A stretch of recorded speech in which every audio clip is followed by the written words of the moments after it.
Good morning. Happy Tuesday, guys. I hope you guys are having a great morning so far. We are down just a little bit, but nothing too major. The biggest thing is I've taken 3 trades. 2 of them lost, 1 won. One of them, I was already a little bit iffy about that particular setup. I didn't know if I wanted to continue trading it, which I can, but I have to look for a certain volume pattern. So that solidified that one. And then the other one is actually something I wasn't really paying attention to. Yeah, so we actually created a new rule for that particular setup. So all good, all good. I definitely, you know what? Actually, I could probably do it right now. Definitely was something I was not paying attention to at all.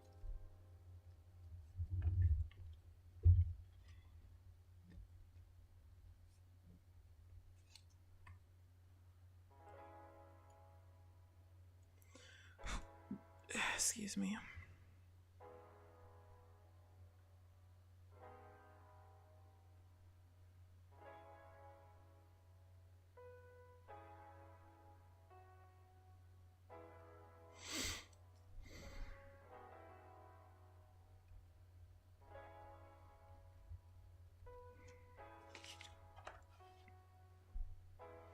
So yeah, probably when I get a little bit later into the stream, I'm gonna go and go through my back test a little bit to see if I still notice that pattern. I kind of quickly went through it and like visualized it, but I want to like actually write it down. I was initially interested in the sale, but not anymore. We're pushing up off of this rotation level right here. I thought we were going to rotate below it to try to create some structure there, but apparently not.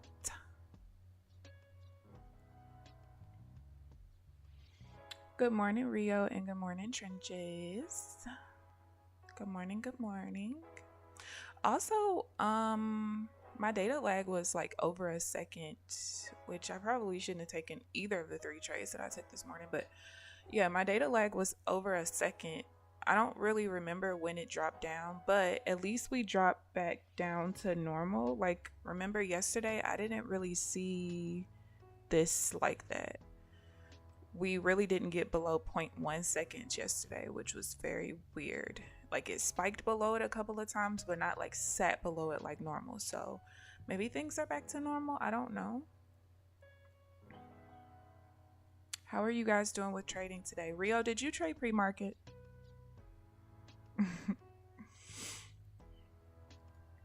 Hopefully I get enough opportunities to be able to turn this slightly negative day around.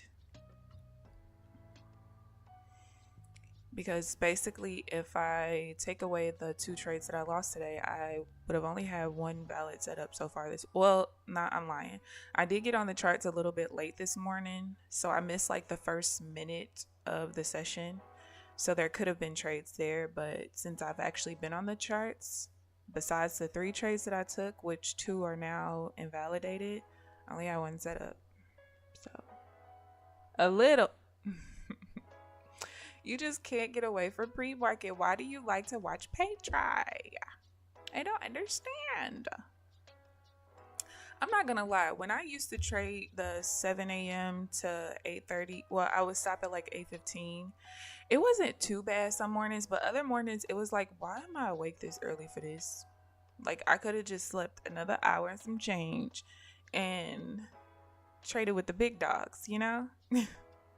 That's how I felt. That's how I felt. All right, since this is taking forever, I can't take the first trade back down. I do want to go and look at this.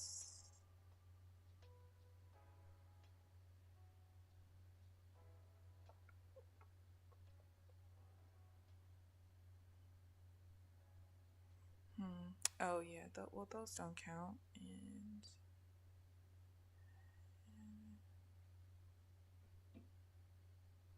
those don't count. So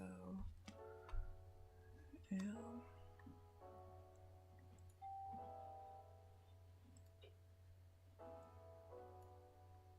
No 1 bar pullback. These swings are equal, so I needed to pull back a little bit more.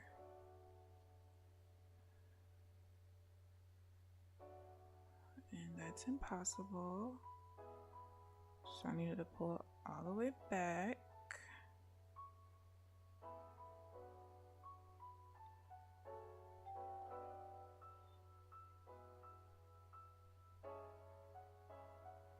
That's not what I was looking for.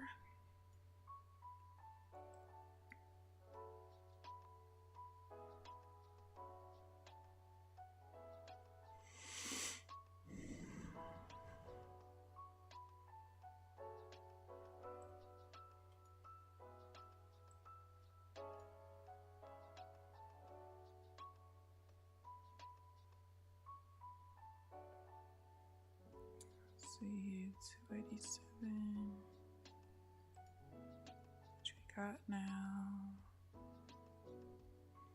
Getting into a divergent sell if it pushes down here. We've stalled long enough.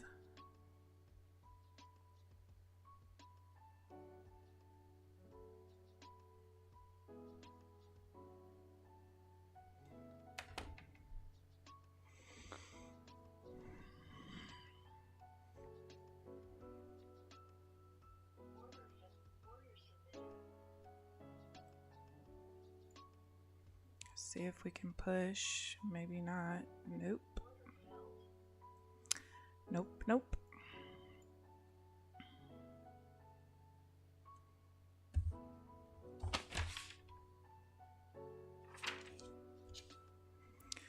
I don't know if, let me see. No.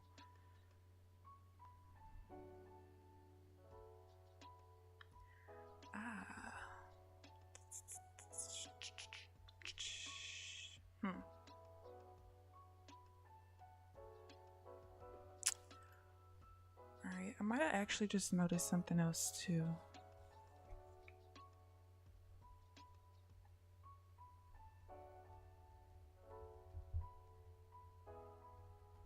Like I told you guys, it's probably going to take like another week for me to completely solidify everything. So, and that's another reason why I'm not trading that PA yet. Because I know there's like a couple of little small things I need to fix or pay attention to now that I'm not paying attention to other stuff. This being one of them. There was like more volume in this reversal candle than both the previous reversal candles. And I think that this candle would have had to pull back a little bit more for that to make sense. So yeah, we'll see. I need to I'll write it down for me to pay attention to it. Let's see, green for now, you're up a little bit. Okay, we love to see it. Let them tell it in Discord you're not supposed to trade the open. Market open is tough if you don't get a handle on direction. But lag is their reason for saying that. Yeah, the biggest thing is like before this last rhythmic issue that we had, I never really had issues with my data lag being that high, even at the market open. I might see it at like 0.1 seconds for the first 10 minutes, and then it would be 0.01 seconds. That was not normal, and it has not been normal. And it's very crazy that one of the other mods pointed out that like he uses the same volume up down indicator that I use, the native one. And he even said himself that when he gets into his trades, he has a significant lag now. And ever since he turned the volume up down indicator off, he hasn't had issues. He either said he had to turn it off or make it on bar close. And he said that the majority of his lag would be after he gets in a trade. Well, you guys know that I've been complaining about that for a while now. Like, I'll get into the trade, it'll lag so bad that even if I wanted to hit the break even button, I can't.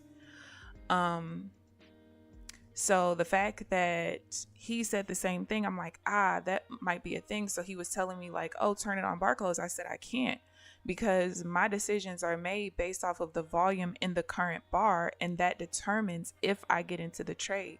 There's no way for me to trade my strategy without doing that. So I did find another volume up down indicator in the NinjaTrader ecosystem. So I'm probably going to download that and see. But I don't know. I don't know. But it definitely has nothing to do with the open. Like, if I streamed that early in the morning, you guys would see that the open doesn't change literally anything for me at all. Like, my strategy still works the same. There's literally nothing that changes. It's just the rhythmic lag is the problem.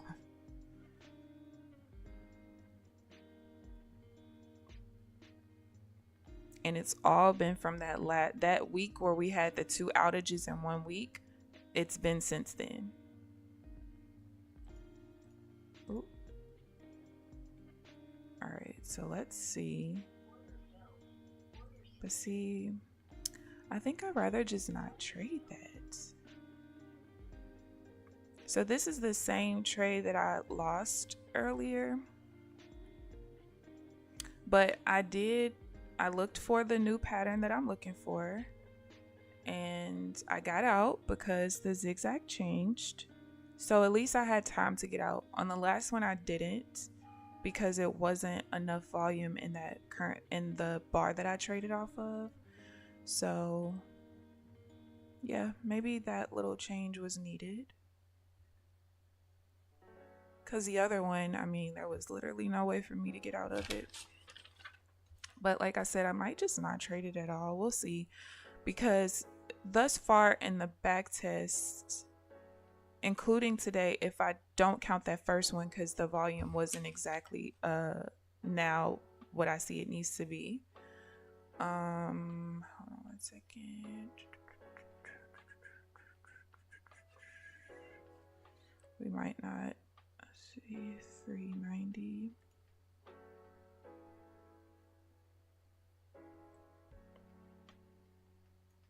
Nope.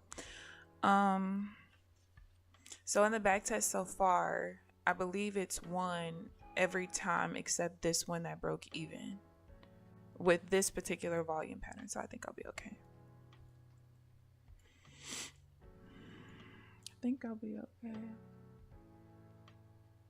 I have to learn that the swings are so big in the pre-market.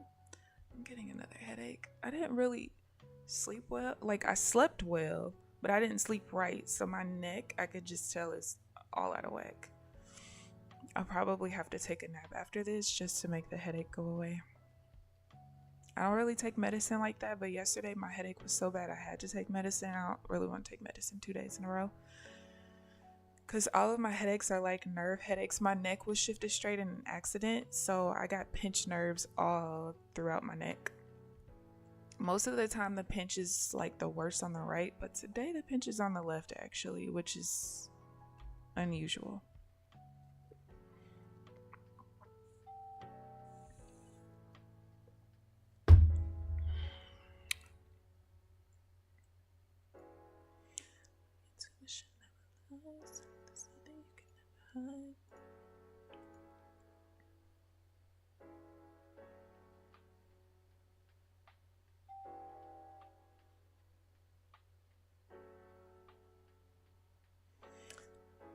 My levels are really close together right now, and we're failing to break this rotation level. I did put the market structure indicator back on now that I know it's not that's causing the lag.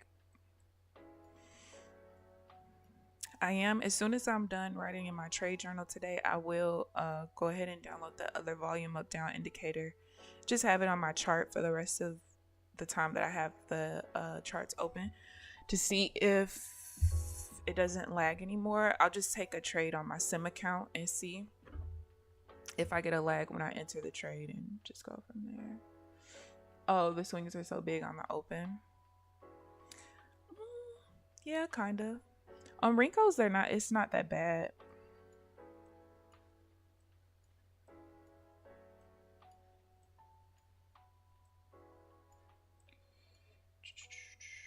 I'm just trying to go back to the open so you can see.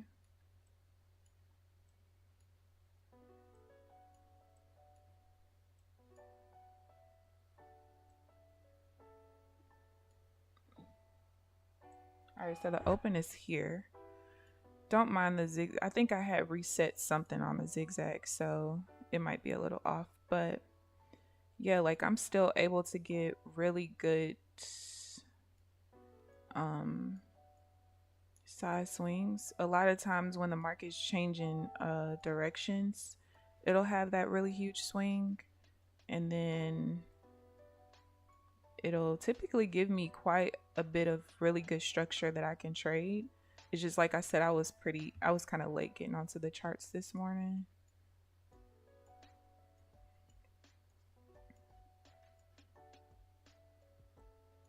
Jeez, how far did I?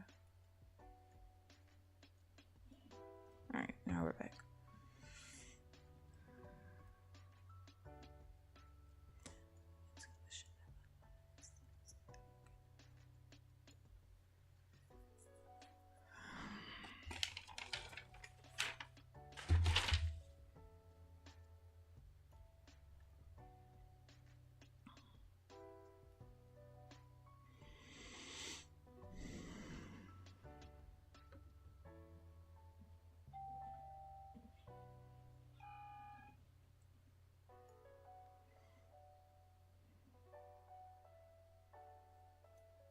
Never had lag or order issue on Thinkorswim most thoroughly, and I only traded the first 30-minute trading.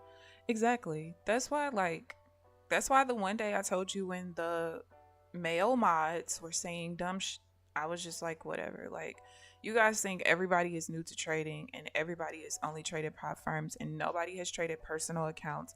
One was saying something about when I was showing like how my entry was way away basically my entry and exit were at a price that it didn't hit until 20 seconds later, and he swore up and down that this happened to him on, I think it was Charles Schwab before, and Charles Schwab told him that these things happen sometimes, all this other crap this guy was talking about. And I'm just like, look, baby, I'm not new to this, I'm true to this. Please stop, please. Because no. And even if it happened to you on Charles Schwab, that has nothing to do with it happening to me on Rhythmic, and it should not be happening. Okay. Like, we're not even about to do this because we're not. We're not.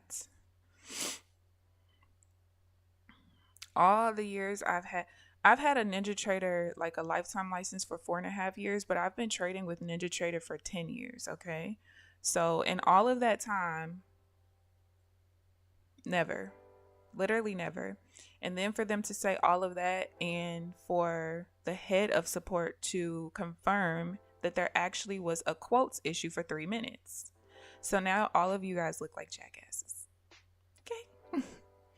Like, this lag is not normal, and the lag is literally only on their sim servers. Like I said the other day, if they did this stuff on their live servers, there would be class action lawsuits left and right.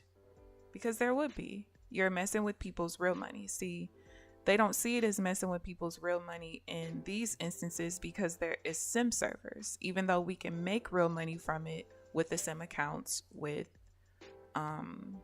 what is these people named Apex. So I just yeah. Those people will make you want to cuss them out and go about your business. Like, good morning, Applejacks. How are you this morning? Good morning. Good morning.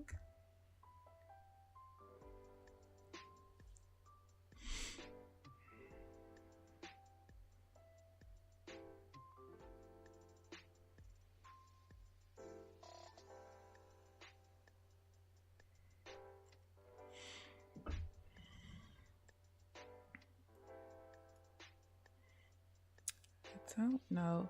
All right, so with this market structure indicator, what you'll notice is, so this very thick line is where the market structure changes from an uptrend to a downtrend. So that's why it changes into a red line. So when you see it change from a downtrend to an uptrend, it'll be a red thick line. I think it is, whatever. And then you'll see it change to green to change to support after it clears it, basically.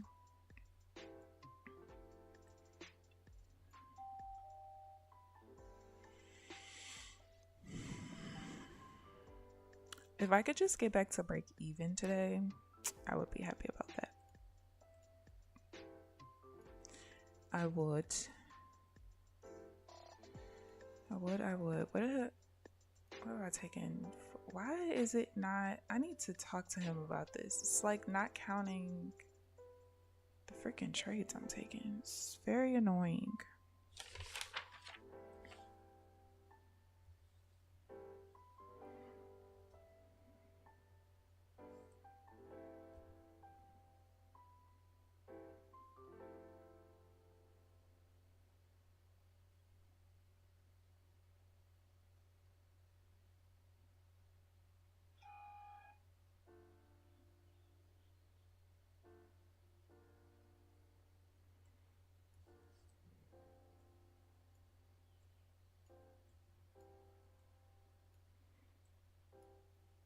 You read today, FOMC week. I'm sorry.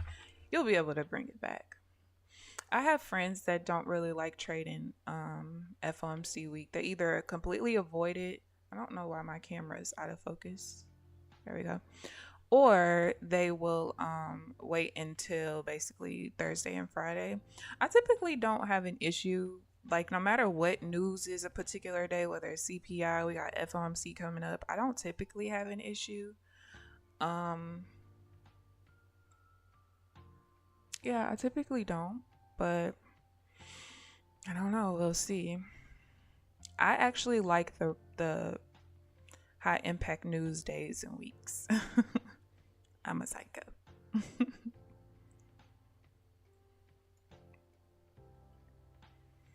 All right, so this line right here is where my second indicator I use that shows me structure. That's where it changed from a downtrend to an uptrend. So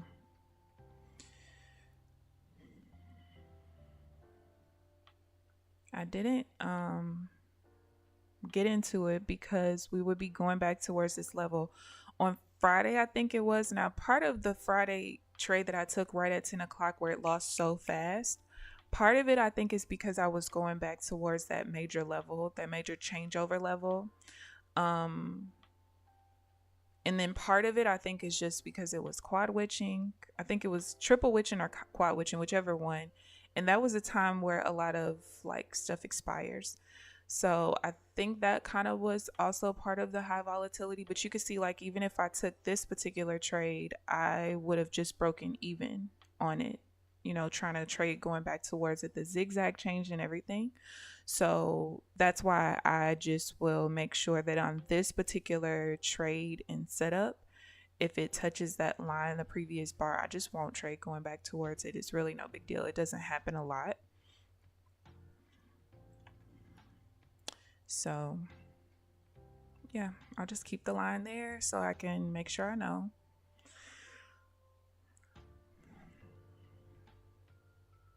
But it is a pretty major support and resistance level, so definitely want to pay attention to it. Now, if it was a divergence trade going back towards it, there's a other totally different volume pattern I'm looking for, but this right here is an attempt to change the structure back instead of staying in a sell bias. That's what it's trying to do here. It's trying to break this to go back up. So that's why it's kind of dangerous for me to take this particular attempt to begin the trend. And you can see that here we broke it and now we're pushing up. Now we just pulled back to my major level back here though, so this could just push right back down, but yeah.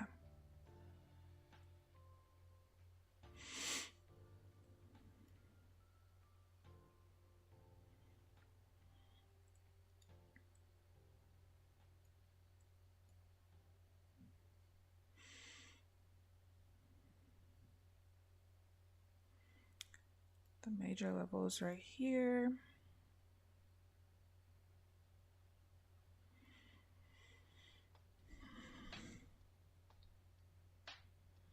I just want to get enough opportunities to get back break even. That's all I want.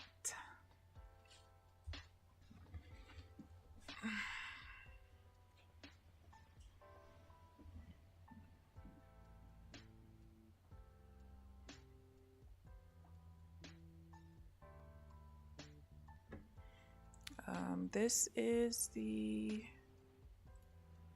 level I'm looking for to break to truly be an uptrend bias from there.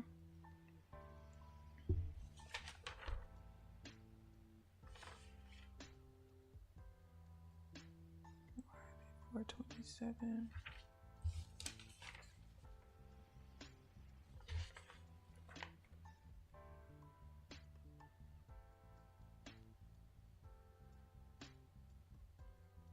See if I can get a push down first.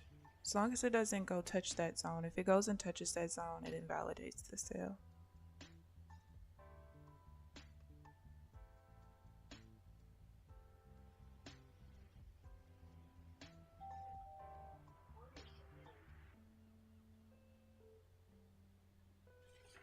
Alright, we're trying to break through my minor level. See if we can. We can not. Maybe. Come on, market. Just can't get it done today. Just can't get it done.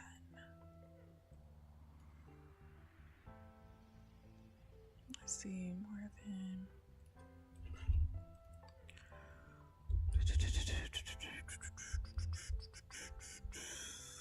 Oh, well, that's interesting.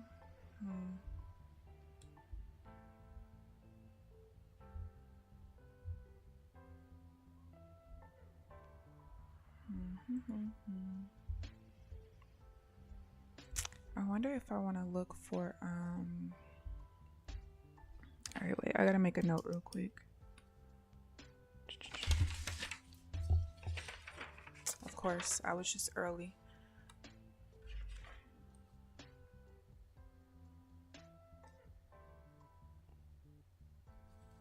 Of course, I was just early. But this is why we're using this week to work out the last bit of kinks. The last little bit.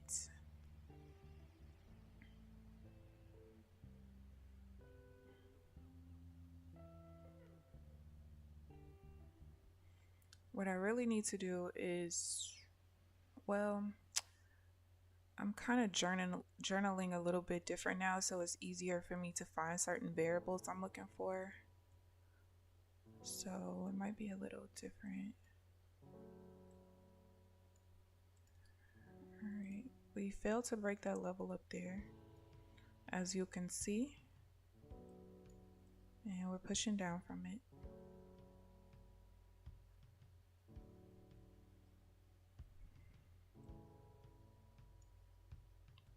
Alright, no divergence going back there. What are we at? Negative 300. Alright.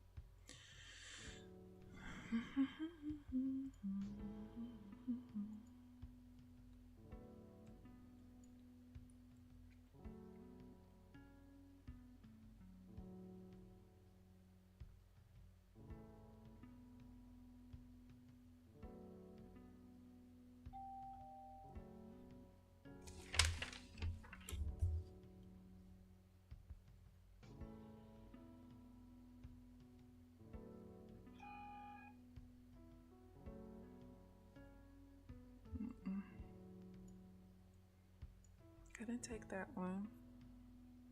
It was a break even anyway.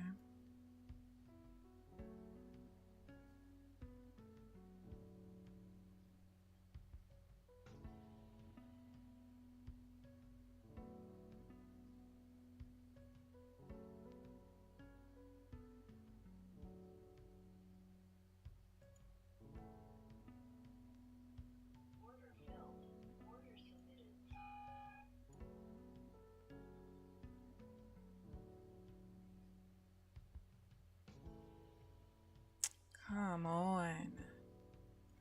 Sometimes it's just like, do you hate me or what? So with this particular trade, this is the prior open, right? And you can see I have it marked green because I do typically treat it as a support level. Now, normally I can take trades like sales at it, just like I can take buys at the prior close. However, I think the problem is when it rotates over it like that, I can't take it. It just needs to, like, one of the entry bar needs to wick off of it or close on it or whatever. But both of these bars can't do that, because when it does that, it's basically solidifying that it's going to be support and not, attempt to be resistance as well. So at least that's the way that I look at it.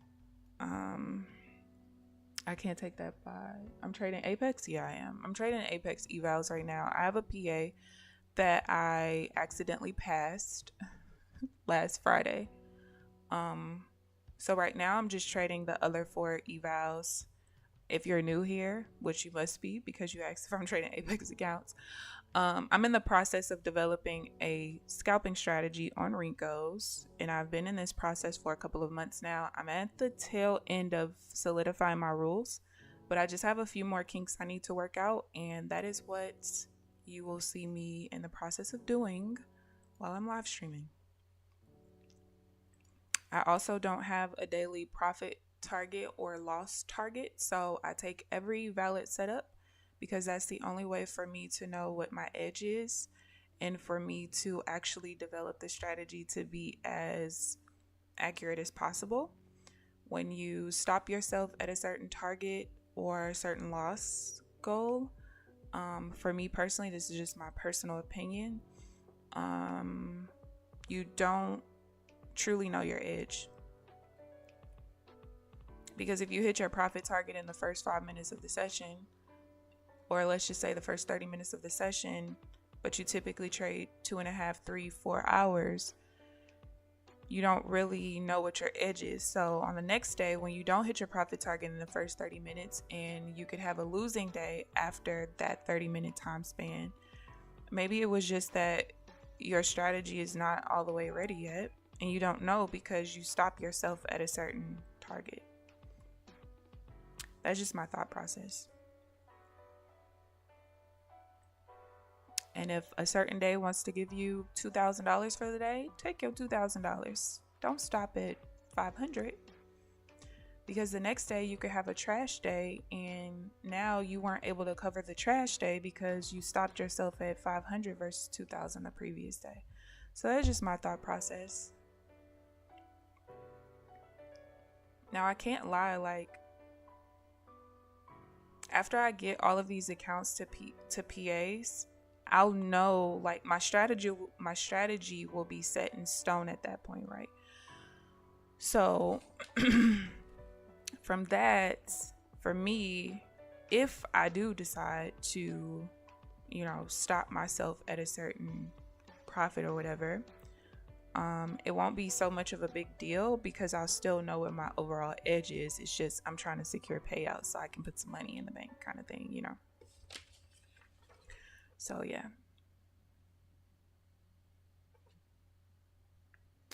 More than 467. I don't want you to help me, but thank you. I'm not here to be helped, but I appreciate it.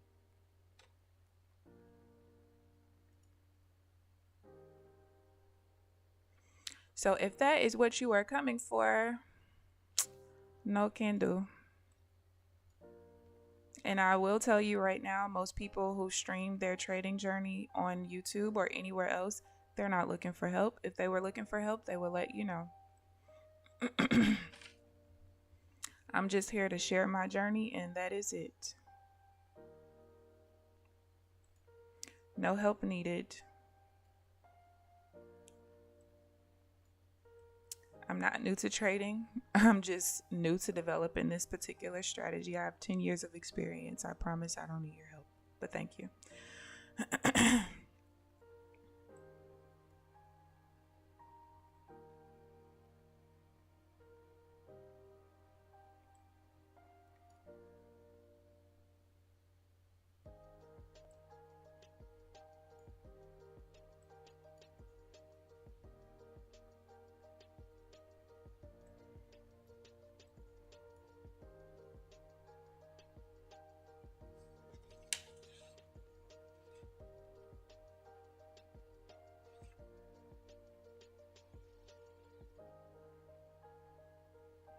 279. We're pushing down from the zone again, as you could see.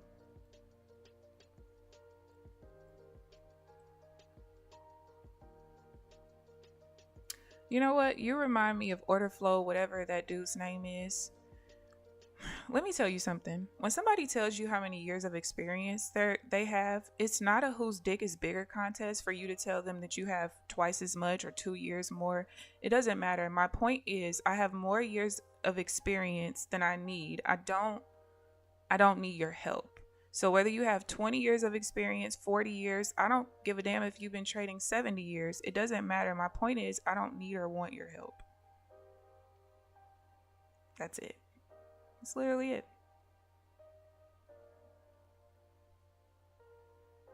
And like, it's not to be a dick, but that is what y'all do. When I said I had 10 years of experience to him, he's like, well, I have 12 years. I don't give a shit. My point is, anybody with 10 years of experience does not need your help. If I wanted your help or anyone else's, I would have really big across the screen, hey guys, please help me develop this strategy. But I don't have that because I don't need or want your help.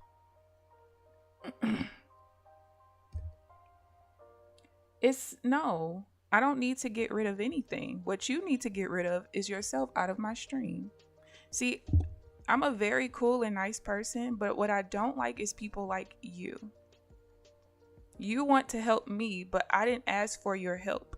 I don't want to help you, and I really don't care to help anyone else. I'm here to share my journey. That's it. To share the ups and downs of trading, to show that it's not easy like everyone tries to make it seem like on social media, to show the journey of trying to put together a strategy that works for you and not everyone else. And that's just that. And don't call me sweetie because you don't know me. And as you can see, I'm not that sweet of a person. It's not what my YouTube is for. Those charts tell me everything about you. And guess what? Your comments tell me everything about you. So you can see your way out, or I can help you.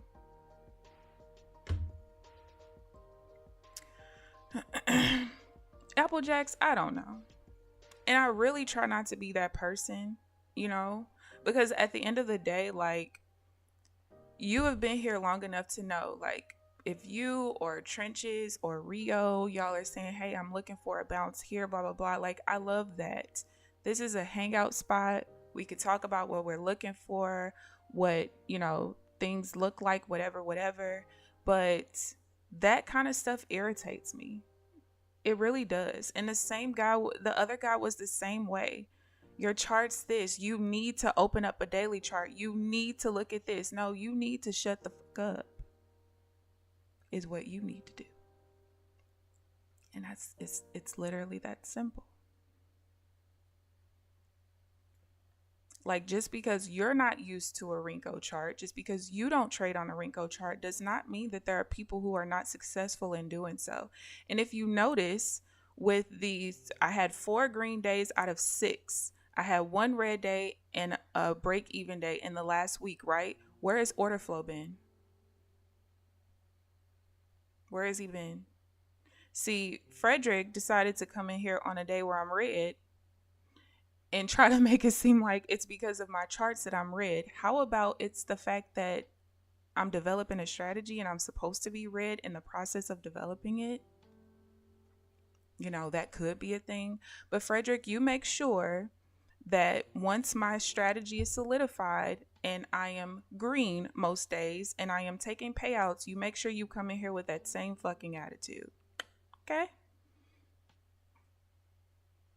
You're a newbie with 10 years of nothing, and you're a dumbass. Anyway, Rio, what? Yes, I'm not letting him get me off of nothing, Rio. I promise you. I promise you. But the problem is, people like him go into people's streams to try to get people riled up, and that's the hilarious part to me. Like, just shut up. Just shut up. It's so simple. It's so simple. More than 1,000, less than 1246. But I promise you, he ain't getting me off my square at all. He's not worth it. Trust Jimmy. Trust you, me.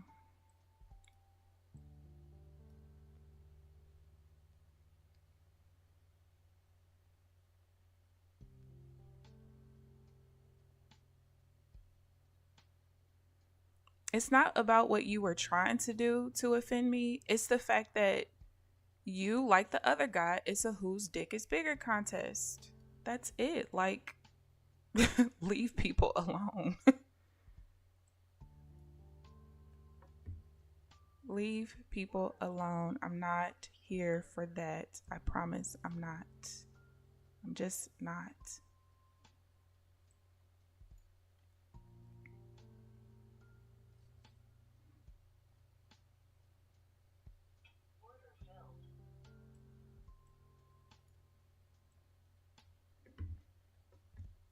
All right, simple little pull back there. And I just realized, hold on. I don't even know if you guys can see the damn trades because I think.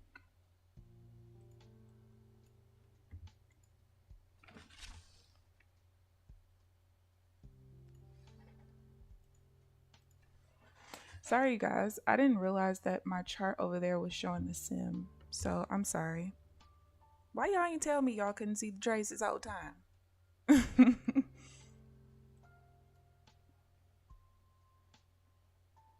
No, I didn't get nasty off the rip. You did.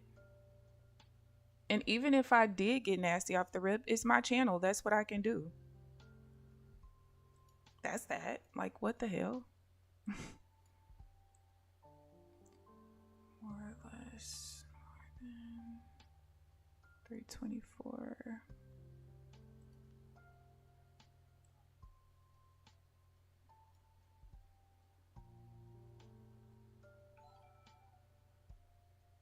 Hello. I'm gonna call you Seema Pan. I hope that I pronounce your last name right. Welcome to the stream. I am not normally an asshole, but some people make me.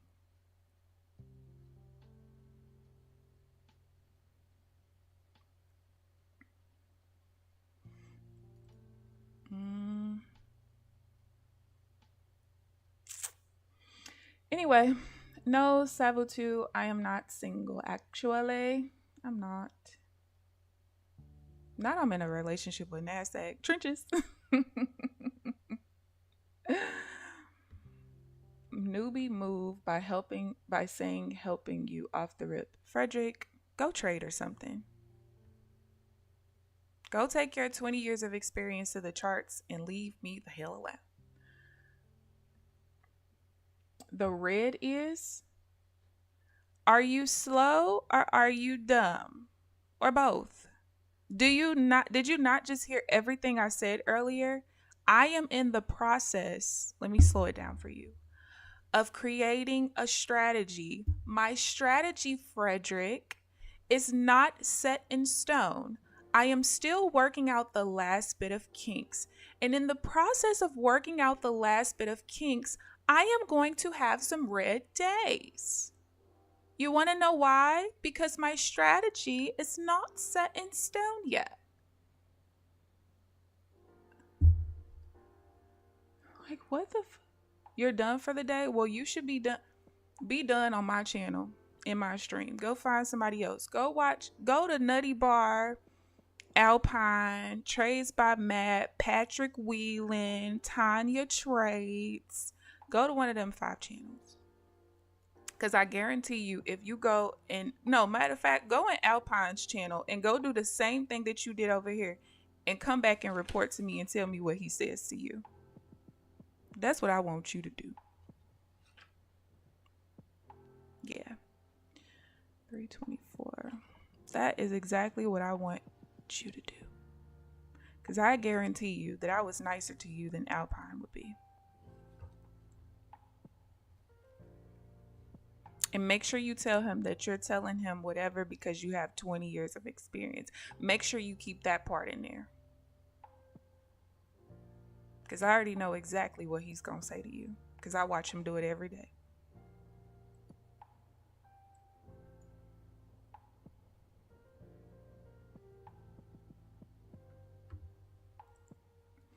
But like I told Order Flow, you make sure that you have that same energy when I actually get my strategy together.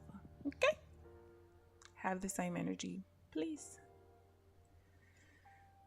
Please, I beg of you.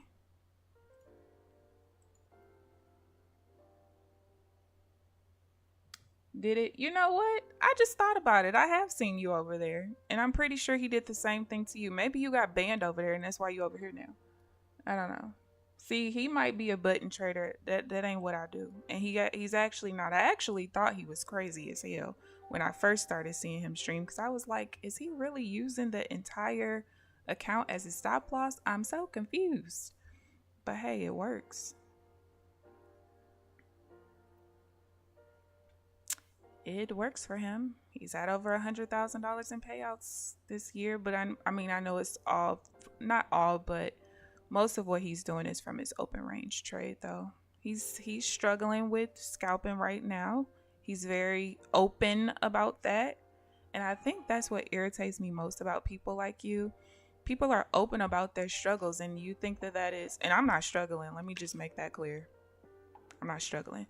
But people are open about their struggles and you guys think that that's an open invitation to try to teach them about what you know after 20 years. I'm going to tell you like I told Order Flow. Because he told me what charts I need to open. Doesn't matter. People analyze things differently. So if I open the same charts as you, that doesn't mean that I'm going to trade the exact same way as you. That doesn't mean I'm going to see the charts the exact same way as you. That is not how things work.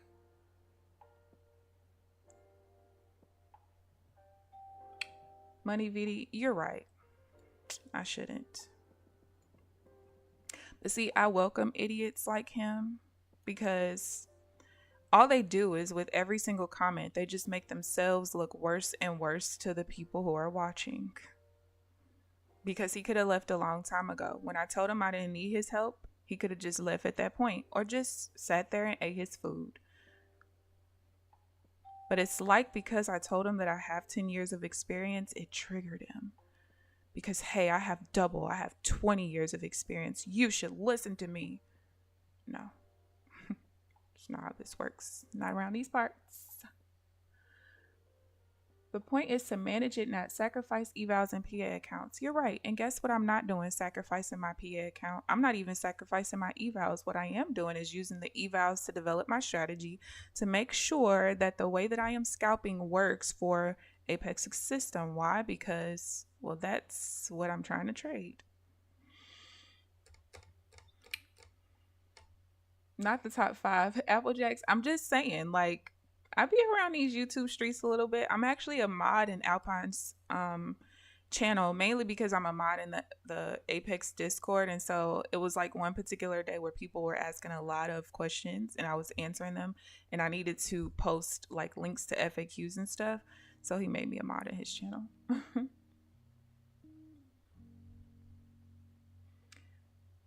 When I had 10, I was like you. Okay. Well, you want to know something? I think you should be like me and get off of channels that you don't want to watch. And you should also be like me and not comment unless you have something nice to say. That's what I do. When I don't like a video or I don't like a person or I don't like the way that they talk, I just leave. I don't leave negative commentary and idiotic comments on people's videos because I just don't. But that's just me.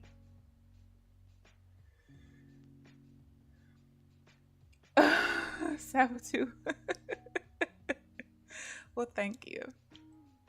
I've heard people like my voice before. Thank you. With this job, I'm thoroughly entertained here. When people say they want to help them, ask them, can you see their name with over 20K payouts for the month? If not, tell them to help themselves. Baby, I don't care if they got $3 million in payouts. I still don't want your motherfucking help. I don't. I just don't. And the thing is, I'm trying to develop something extremely specific, right? So no matter how Frederick trades, it's not going to help me in what I am trying to do. And then, like the idiot he is, He sits there and talks about the Renko charts. I love when people try to talk bad about Renkos as if Renkos aren't the most price action bar type / candle type there is. Like, what the fuck are we talking about here? But that is what happens when you deal with people who have 20 years of experience, who think that whatever time-based chart, tick-based chart, volume-based chart, range-based chart, whatever, however he trades, he thinks that that is the way. That is the way. That is why he wanted to come in here and help me. He wanted to help me escape the Renko charts. My ego is jacked. That is another reason why I know you don't know me. Because if there is one person on this earth who doesn't have a big ego, it's me. It's me. But it's okay. I don't expect you to know that because you don't know me. But it's cute that you think that you do. And you're basing this all off of commentary that started today based on your bullshit. That has nothing to do with ego. That has to do with me putting you in your place when it comes to my channel, though. I've never proclaimed to know it all. The people who are here every day can literally tell you, I don't know it all. I don't want to know it all. I just want to know what I need to know for my strategy and nothing else. I don't care about anything else. That's literally all I care about. Knowing what I need to know for how I'm trying to trade. I don't want to know nothing else. Trash, naked, no. What's naked? Please enlighten me. Please. Actually, don't enlighten me because you haven't enlightened me yet. Anyway, eventually firms will grade traders and they'll okay. Yeah, baby, you're a little slow. And I'm just gonna leave you where you at. Sorry, Applejacks, get back to work. No more entertainment here because we're gonna let Frederick entertain his damn self. Okay? Yeah, that's what we're gonna do. Anyway, guys, we have an hour left. Not really having a whole lot of setups today. I don't even know how many trades I've taken because this freaking accounts dashboard indicator is not reading properly right now. So it's not counting any of my trades. Excuse me. And I don't know why. Knowing him, he probably has some kind of update that I didn't update to, and I wouldn't be surprised at all.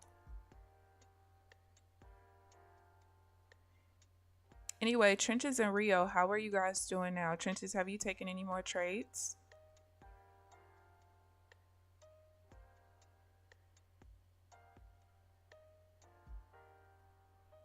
Not know it. You don't think that I don't know what naked... Wait, I said I was going to ignore you. This is my last comment to you, and then you could talk to yourself. I know what naked charts are. And you're an idiot for thinking that I don't. The only thing on my charts are different support and resistance levels. There's order flow VWAP, there's support and resistance, and the current and prior open, high, low, and close for prior day. That's what you see on the charts. And from here on out, you could talk to yourself. Okay? Trenches. You cooking with grease. Give the hot grease to me. I got something to use it for.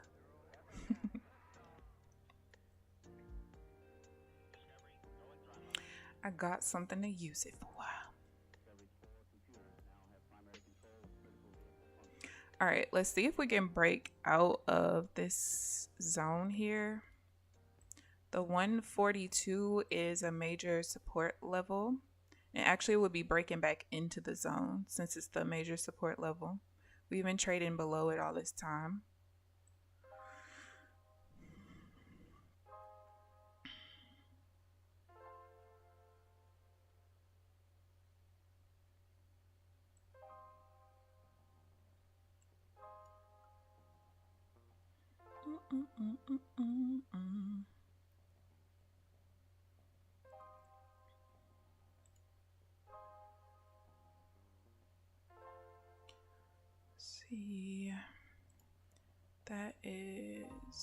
I got 3 more days. Okay.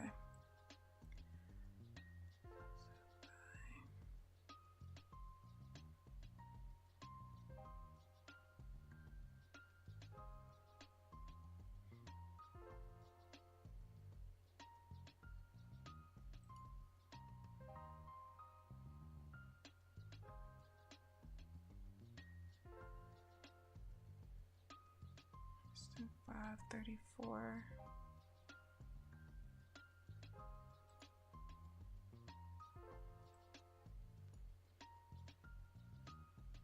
Nope, nope, nope. We're pushing hard off of that rotation level right there.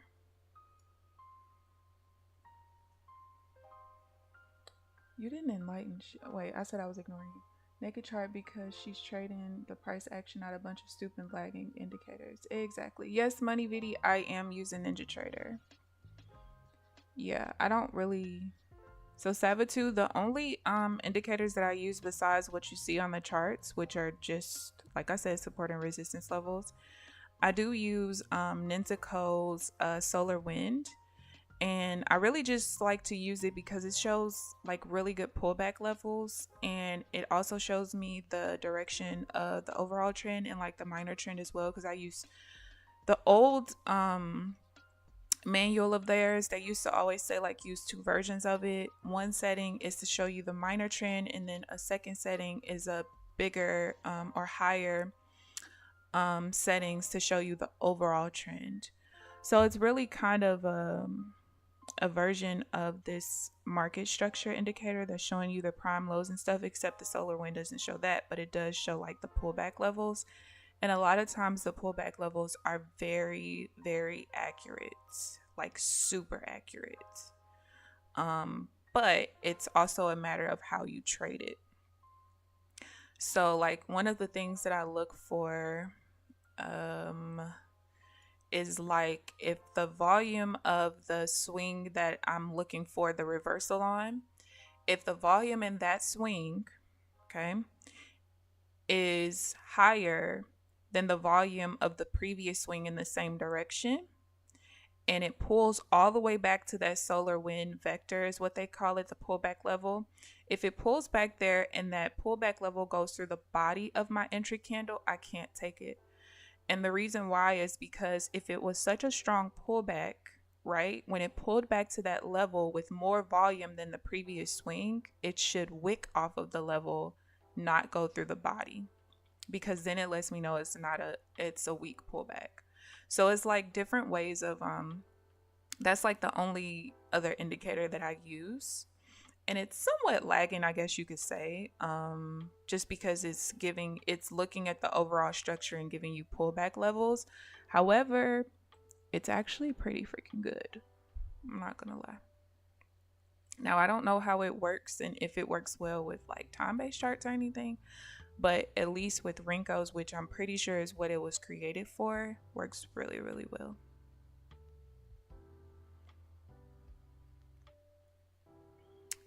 It does. So we attempted to break this buy rotation level. We did not. And you can see that because we failed there, we just pushed straight on down.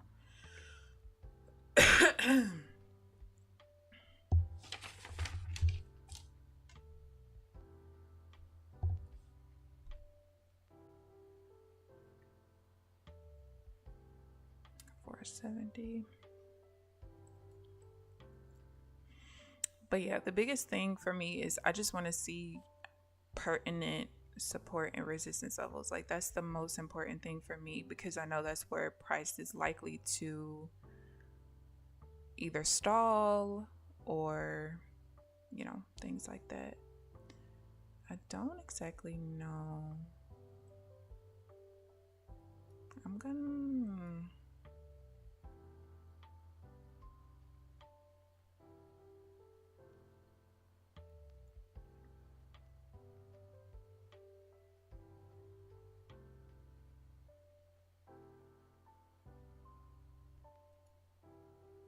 But yeah, for the most part, I really just pay attention to volume.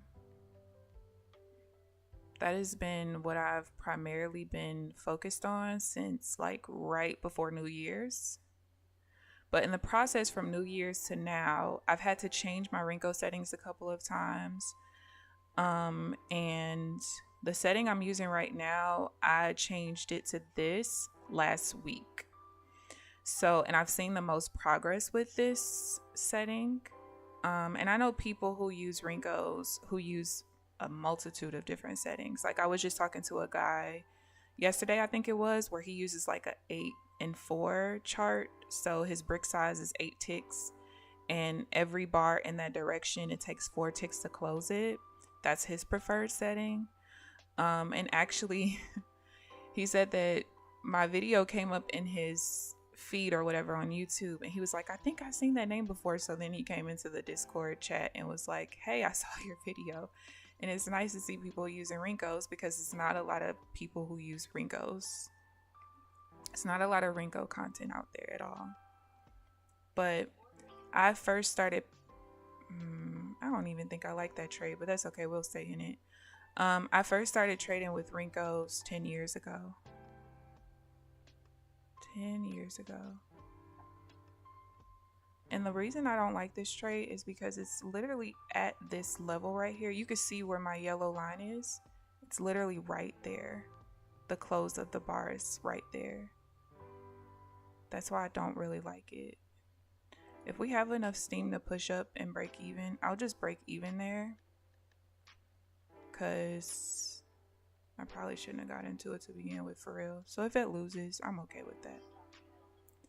Like most of the time, if my entry is on a level, I don't really pay attention to so the yellow line right here is where my minor trend changed from an uptrend to a downtrend, right? So most of the time I don't pay attention to that when it comes to my entry, but I'm going to start. Like, look here, as soon as I got in, it reversed, because that's technically a support or resistance level. But either way, like if my entry is going to be directly on, let's say the price of the close of the bar was the exact price of the prior high, or the exact price of the current open, or something like that, or any of the support or resistance levels I have on my chart, I do not take the trade, because it's likely to do this. Right? And you can see it stops me out with an outside bar, and then it just goes. So that's probably something that I just need to make sure that I kind of add in my arsenal, is if we're closing directly on the level that changes the trend from an uptrend to a downtrend, or vice versa, just don't take the trade. I mean, you can see literally this wasn't the wrong trade. It just was early, technically early, and I just got stopped out for no reason, because the level was, what is this, 121.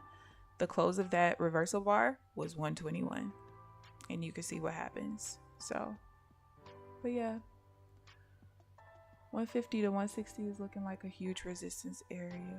150 to 160, so it's like right, where is the 150 to 160? All right, let's see. You emailed me a PDF. I'm not going to use it. Can I get Renko charts on Trade? Can you get Renko charts on Trade-of-8? I actually have no idea. I've never traded with Trade-of-8 before, ever.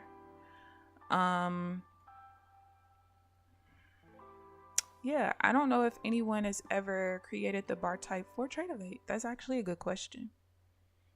Do I sell courses or money, Viddy? You wouldn't want to take no course from me. Don't you see what that red is up there? No. No, actually,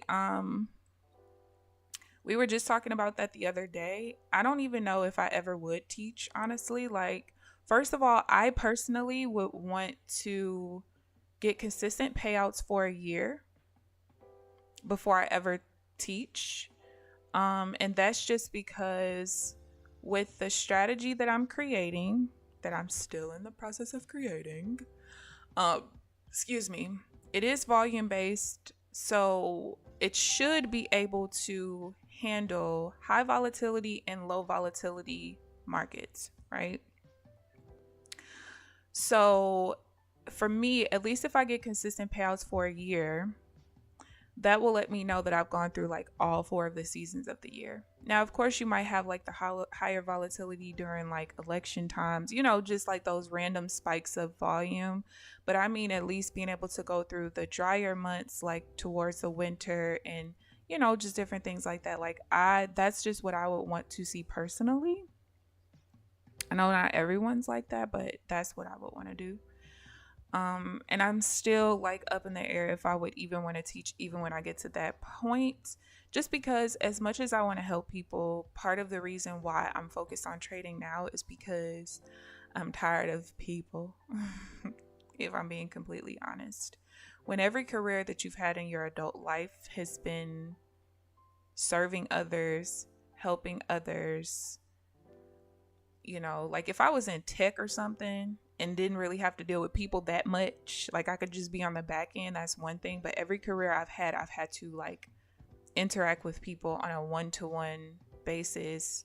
I've had teams of thousands of people that I've had to interact with. I've run seminars, had to speak at seminars, and in the process of that, you got people coming up to you, so it's just like with trading, I'm able to get away from people and it just be me, myself, I, and the charts. So getting away from that by having a course or something would probably drive me a little crazy, but I do know how I want to do it if I decide to do it, which, knowing me, because I'm so much of I want to help people and I see what working your whole life can do for you physically, mentally, emotionally, and even financially, the lack thereof for a lot of people. If I have the answer and what could help people, I definitely will want to give that answer out to people who are willingly asking for it. Shade, no shade. But yeah, so maybe one day, but it'll definitely be a year, and you will see me document the journey of getting the payouts and all that other stuff in the meantime. But I definitely give tips here and there though. But like my actual strategy, I would want to see it work for about a year though. But yeah.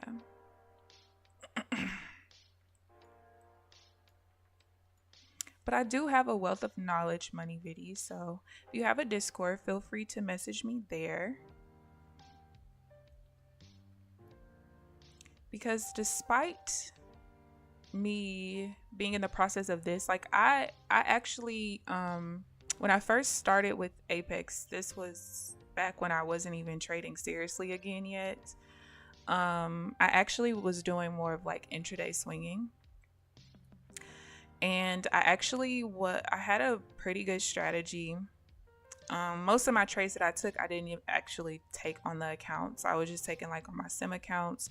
And then at the time, I also was thinking about going back to Forex. So I had like a FTMO account, a challenge account that I just never used. Basically, it's just been sitting there, and now they don't even allow US customers anymore.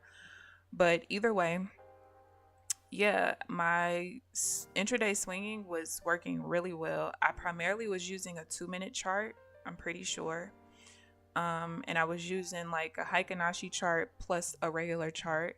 I can't remember what size chart I was using to enter, but I was doing pretty well. And I was mainly trading like trend line breaks. But eventually I just started getting irritated with it because I don't like swinging. I've been swing trading literally most of my career. I used to multi-day swing. Welcome to the stream. I'm sorry I didn't see the name. It might pop up on my phone, but welcome and thank you for the sub. But yeah, the main thing was, number one, when I first started understanding how the trail and drawdown worked, I wasn't really a fan of intraday swinging. I just felt like scalping would be better. And then also, it was just like, you know what? I never really liked swing trading anyway. I used to multi-day swing, and that can drive you crazy. So, and then I used to, like I said, intraday swing, and intraday swinging wasn't that bad. It wasn't that bad. But overall, it's always been my desire to scalp. Because for me, if I can trade, whether it's a trending day, a choppy day, which I feel like the best strategies that work, whether it's a trending day or a choppy day, is scalping. Because either you could be someone who scalps the top and bottom of the range, you could scalp pullbacks on trending days, whatever. But if you intraday swing, sometimes when the market is super choppy and it's not really trending like that, you could either have no setups or you could just keep getting stopped out of what you think are the breakouts, right? So yeah, that was the whole purpose of me just kind of like, all right, let's just focus on scalping. Like this time last year, I wasn't trading like this, but I was scalping, and I was on different instruments. Like I was on the Nasdaq, the ES, the Dow, the Russell, crude, and gold. Those were the 6 that I really paid attention to. And it wasn't that I wanted to trade those 6 forever. It was just I was trying to figure out like which one would I like the most. I always knew that I hated the ES. No shade to anybody who trades the ES. But I just feel like if you trade in price action, how you trade in something with no action? Why? How and why is you doing that? But you know, people have their things. It's just not mine. So yeah, I just always knew that that was the one thing I did not want to do, was trade the ES. So that was actually the first instrument that I got rid of. Crude and golds are pretty decent, but I used to always find that like the better moves happen outside of the times that I wanted to trade. And back then I would trade like the first hour of the market being open, and then I would take a break and come back from like 12 to 2. And that was cool for a while, but I'm like the type of person where whatever I'm developing, I want to make sure I can be consistent with it, right? And consistency for me is not waking up early in the morning, getting on the charts, taking a multi-hour break, and then coming back to the charts. Like that's not realistic for me, because once I get off the charts, I don't want to come back. So that's why my focus has always been on 8:30 a.m. to 11 a.m. because no matter how tired I am, I can power through that 2.5 hours. I could take a nap after, and after I get off of the stream and off of the charts, I do journal.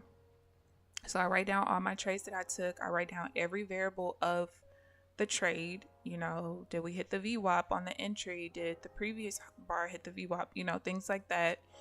I also write down any trades that I missed, because I go through the charts very meticulously, paying attention to my cheat sheet, looking at what I missed, writing those trades down as well, because that's important. You can't just go based off of what your P&L, when you're in the process of developing at least, you can't just go based off of what your P&L shows, right? Because the P&L doesn't show everything. If you miss trades, or like earlier today, there's 2 trades I know for sure I will never take again. Actually 3. So I'm down $410 per account, right? Those 3 trades alone that I won't be taking anymore, that's like $270 of this 410. So I take that into account.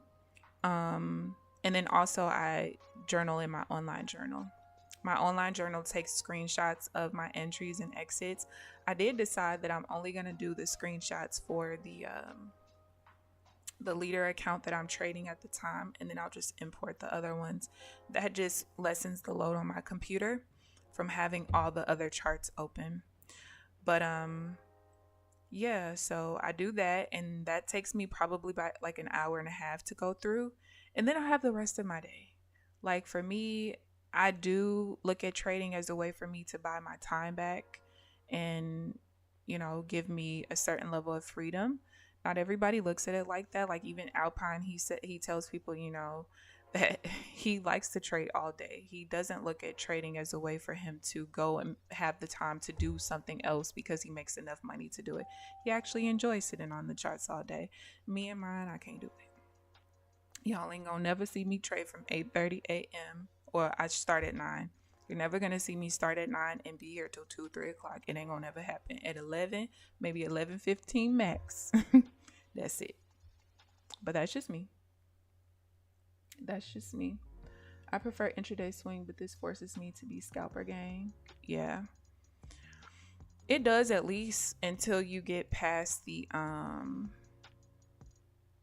like in the PA, once you get to the static drawdown, it kind of does to a certain extent, unless you use so small of a contract price, whether it's 1 micro or 2 or 3 micros, unless you go like that far down to be able to hold a little bit longer, then it kind of does force you.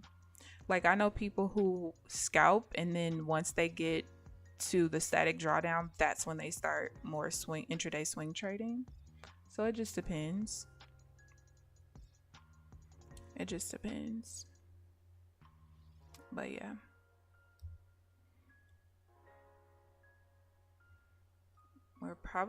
We're at the middle VWAP level, so I always, not necessarily assume, but I always expect for there to be a little bit of consolidation there, since it's basically trying to establish which direction it's going to go from here, since it's such a prominent level.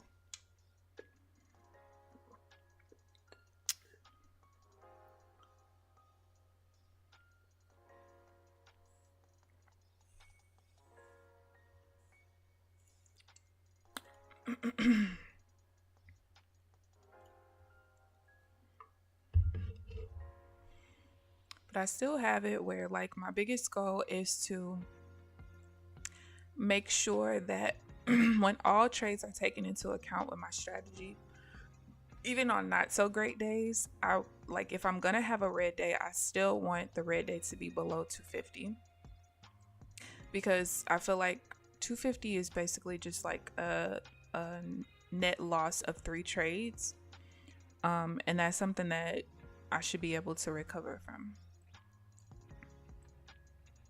That's just my thought process with that. All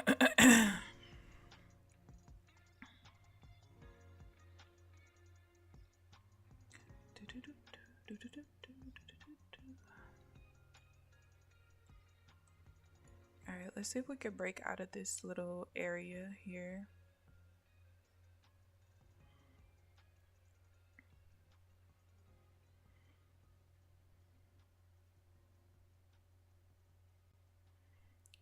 Let's see.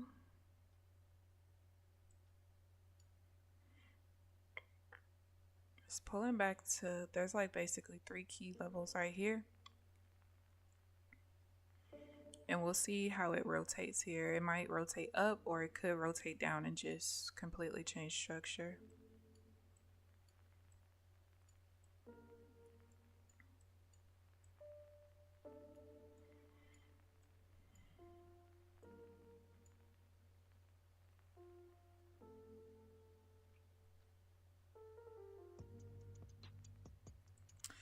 You know what I just thought about?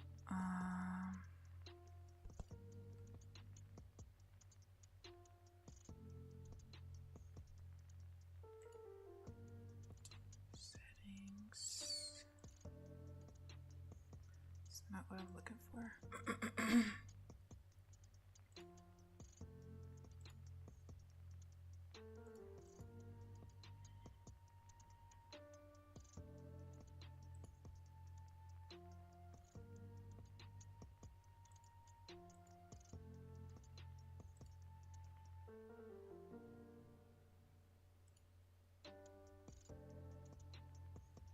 Okay, I didn't.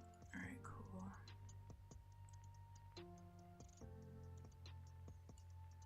Cool. All right. We got the rejection off the middle VWAP.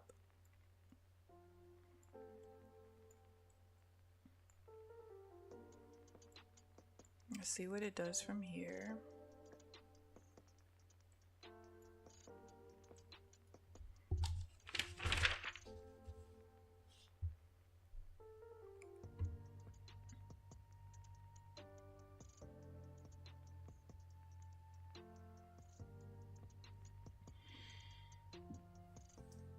Is T money to you? Hello, new sub. What size account am I trading with Apex? There are Let's see. I have two 25Ks and two 50Ks. And welcome and thank you for subbing. I don't know why my camera keeps getting out of focus, but yeah, welcome in. Those are the only two account sizes I probably would ever have, if I'm being completely honest. I'm still in the process of trying to figure out which account size I'll stick with. I don't know if I'll continue with a mixture or if I'll just stick with one or the other. I actually started off with, I think my lowest account number is a 50K, and then I had 25Ks after that.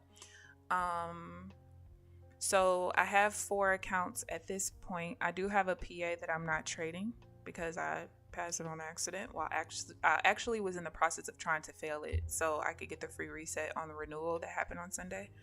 But anyway, so with the two 25Ks and the two 50Ks, I have 4 of them because as I've been in the process of developing my strategy, you know, especially in the beginning, you're going to be losing a lot when you're trying to develop stuff. So, and I don't pay for resets. So I basically made it to where all 4 of the renewals are a week apart. So that basically every Monday I always had a fresh new account that I could trade. And if I failed it in the process of that week, it was cool because I had another new account the following Monday kind of thing. So, and it actually worked out pretty well. And all of my accounts were 80% off renewal, so they were cheap. So I have the one PA. The one PA is a 25K account. I do understand, like, I know some people like the 50Ks because they feel like for a couple of extra bucks for the lifetime fee, you know, you're opening up the ability to withdraw basically $500 more per pay period, which can add up across the accounts, especially as you add more accounts into the mix. So from that standpoint, it definitely makes sense to do that. But also because I think about the like trail and drawdown versus the profit target, when I think about that ratio, really nothing above a 50K for real even makes sense to me personally, but that's just me. Lower than 740.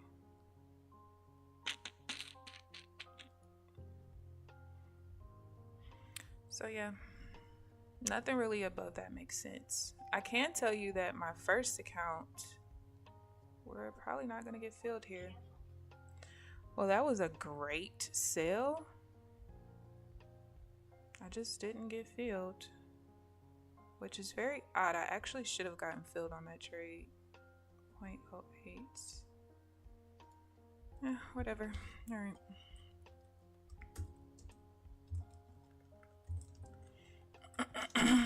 But yeah, my very first account that I ever bought was 100K though. And I got rid of that a while after.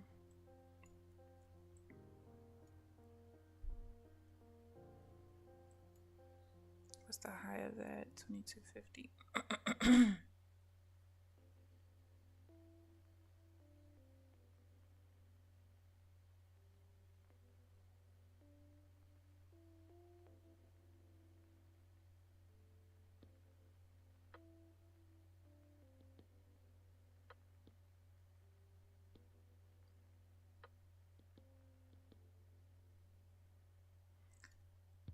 See if we create divergence here.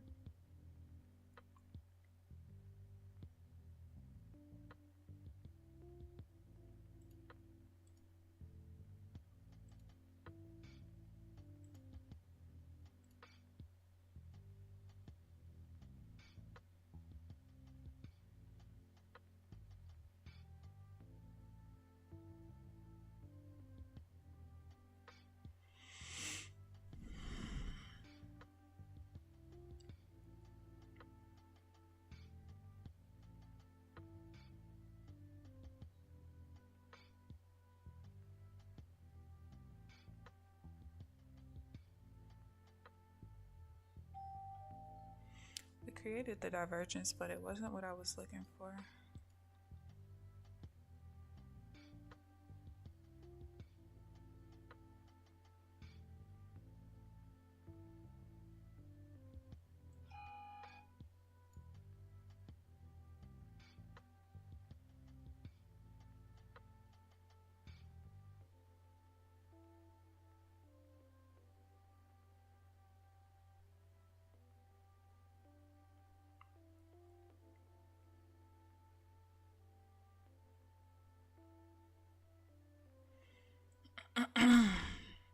That was a nice trade, but I was looking for a little bit more of a stall there first. Just a tad. I wasn't looking for much, but we just didn't get it. How am I? Hello. Why are you saying good night, Rocky? Hello. I'm great. I am great. I actually feel good today. So good, I actually might finish my back test, but that might be asking for a lot. You just bought 350K accounts?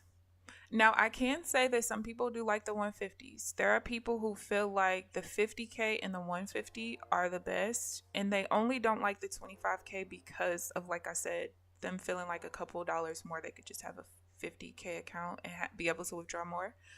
But yeah, people do like the 150s too.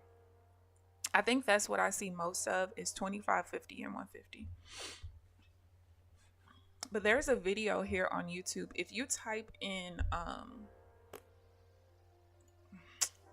it, I don't remember what it's called. Let me see.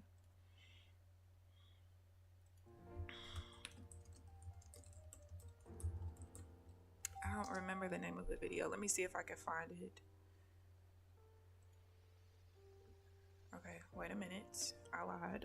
Let me make sure I'm not gonna get a trade here.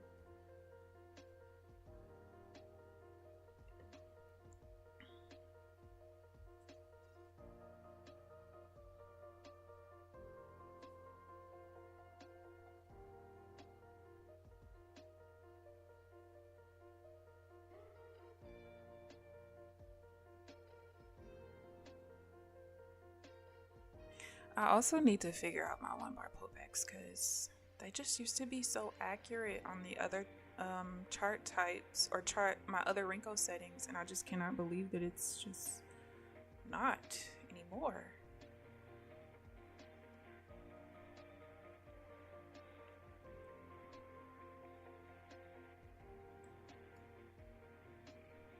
All right, in order for me to get into this buy, I needed to stall a little bit.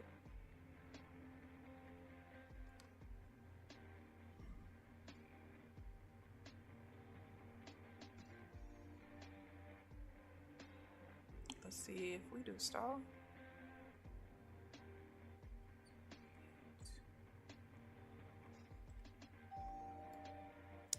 Nope. Oh, actually we did. Alright, so let's see if it pulls back enough for me to get in. And I put the freaking limit order in the wrong spot.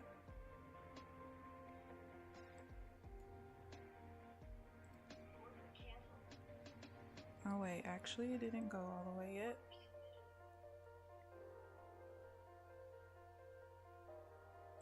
That's tough. That was a really good buy. The problem is the volume spike that I was looking for, it all happened in like a couple milliseconds. So, and I like to see the volume be there before I click the button for me to get in. That way, if the volume's not right, I don't just lose a trade because I wasn't supposed to be in it. But if I didn't put the first time I put the limit order in manually, if I didn't put it in the wrong spot, I would have gotten filled. And that would have been a very nice trade. Practically, I think there was only like 1 tick of drawdown in that whole trade. Oh yeah, let me try to see if I can find that video.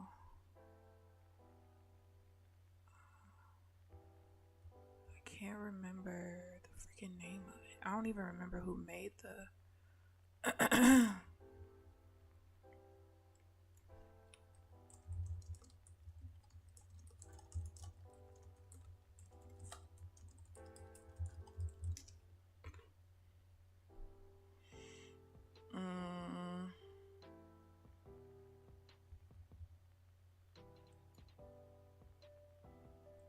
maybe it's this video. I think the video name is called, it's from Global Finance Trading, and the video is called Apex Trader Funding Account Comparison. Watch this before buying. I feel like that's the video that I looked at. I'm pretty sure. But he talks about like the percent of the profit target versus the trailing threshold. I feel like it looked different from this. I don't know.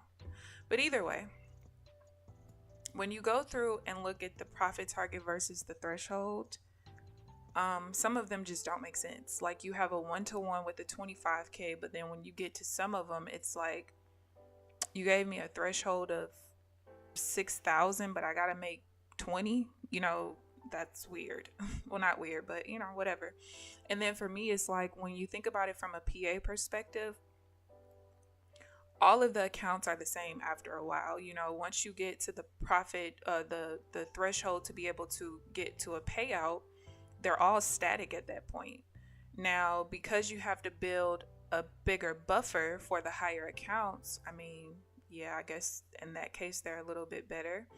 But that just comes from, hey, if you need a bigger buffer than $600, if you meet the threshold at $2,600 on a 50K, $600 is not enough of a buffer for you. Well, then just build a bigger buffer. So 390, what is that? 398.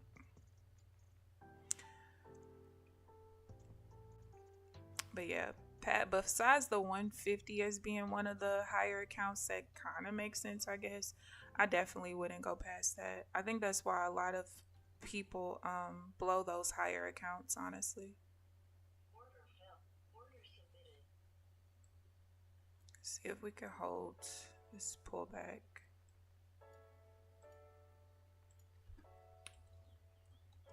And I don't think we are. Yeah, Rocky is crazy. Market tried your life today. You're gonna console yourself with a burger for lunch. Shame you have to do this. Don't you blame the market for you wanting a burger, Applejacks. You was looking at the drawdown threshold for these accounts yesterday. Yeah, some of them just, like I said, you probably would never see me with anything but a 25 and 50, if I'm being honest. That's probably all you would see from me, for real.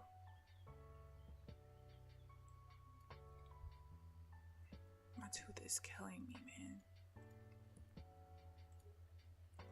That's all you would see.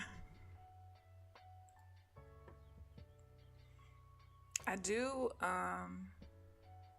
was thinking about, because I do want to, like after these 4 are passed, I am going to get an account that's specifically for, like the payouts from that would go towards an account that I set aside to basically use the money to pay my mom's house off. So that's going to be a thing. And I don't know what size account I would want for that just yet. So we'll see. We will see. I think of all the trades that I've taken today, this was one of, like, I think maybe 2 trades that were valid that lost. Most of my other losses today are no longer in the arsenal. I do still have a couple of like question marks on my cheat sheet for some of my setups. Like I need to solidify those rules. And a couple of those trades I did take today. This is usually the only thing that irritates me, is when I get into a trade and I'm stopped out by outside bar and then it goes. But you could see that when I was stopped out, it was because it was trying to break this high. So I got into a pullback, which was no problem. But we were trying to break this high right here. We failed to break it initially. That's why it came up. You know, it closed beyond it a little bit, stopped me out on the outside bar, and just took the fuck off. Burn.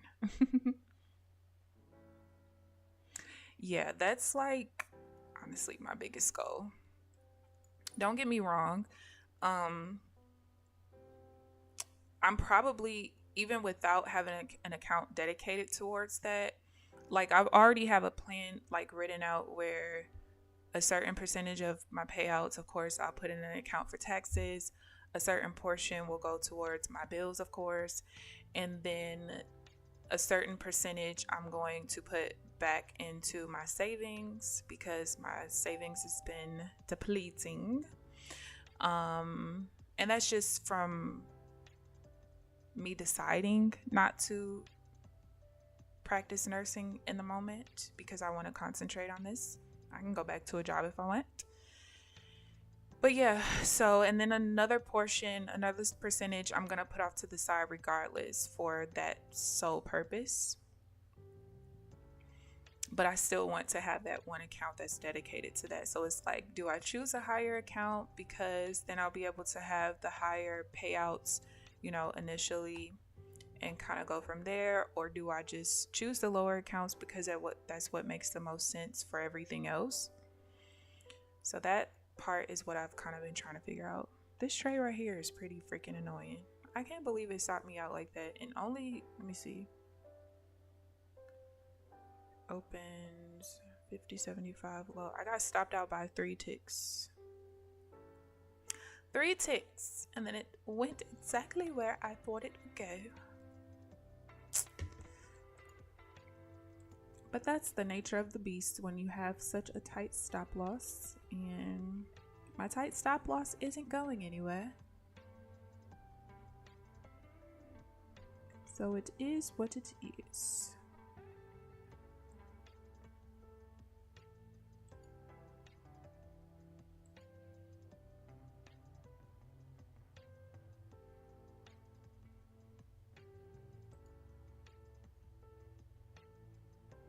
You know what? I do want to look at this thing real quick. Because it could be that particular volume pattern, or it could just be a one-off fluke. But as I solidify more of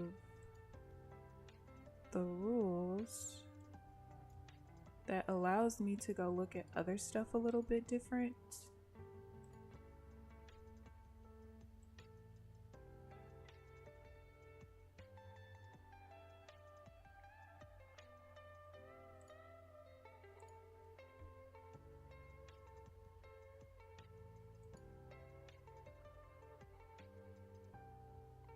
So I can concentrate on other things.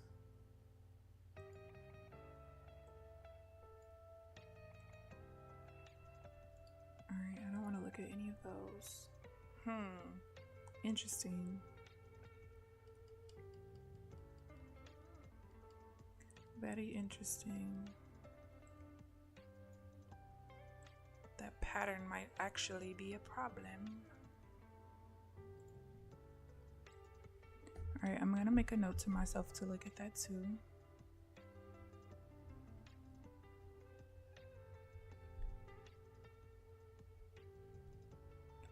Which would make sense why that would need to be. So we'll see. Today is going to be another educational day, kind of like last Wednesday. Last Wednesday I had a horrible day, right? That was my one horrible day of the week last week. But that caused me to go back through my data, filter through some stuff. Things start to make sense a little bit more. So this is probably going to be another day like that. Even though I already know 3 things that I've already kind of solidified. But I think this pattern right here, the swing of this the volume of that swing was less than the volume of this swing, right? Which is fine. However, the volume of this candle was less than this one, and I think because of that, that's why we didn't have enough steam to push up.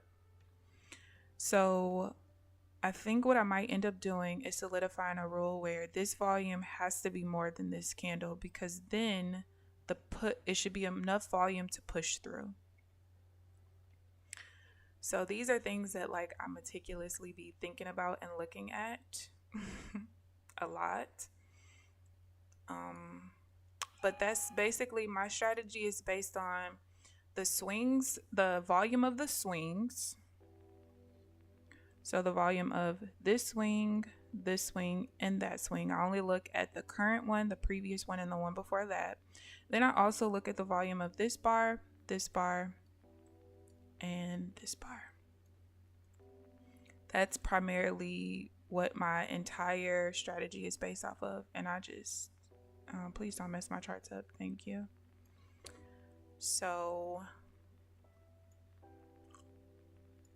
yeah.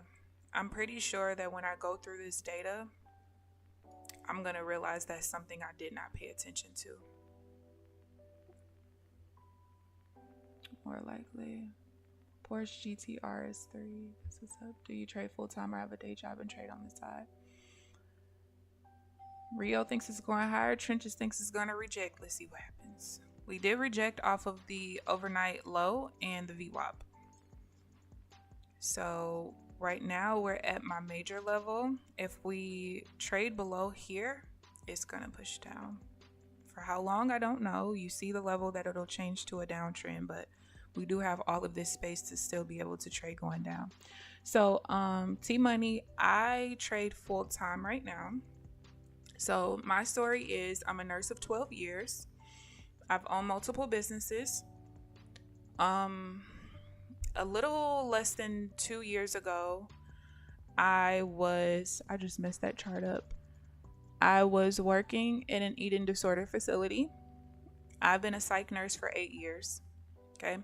I do live in an area where we don't have a lot of psych facilities, and most of them want you to work full time, which in my 12 years of being a nurse, I worked full time my very first year. And I also worked full time in the 6 months that I did travel nursing. Aside from that, I've always been PRN, which means as needed. Now, while I was as needed, I would work 1 or 2 shifts a week. Sometimes I would work 3, especially like during the time where I was trying to get out of debt, but I've been debt free for 6 years. So when your bills are minimal because you don't owe a bunch of people a bunch of money, you don't have to work full time. And I see what working full time for 30, 40 years does to people, and that's just not me. And I also just never saw myself as being a nurse my entire adulthood and be working as a nurse till I'm 60 and 70 years old. I just never saw that for myself.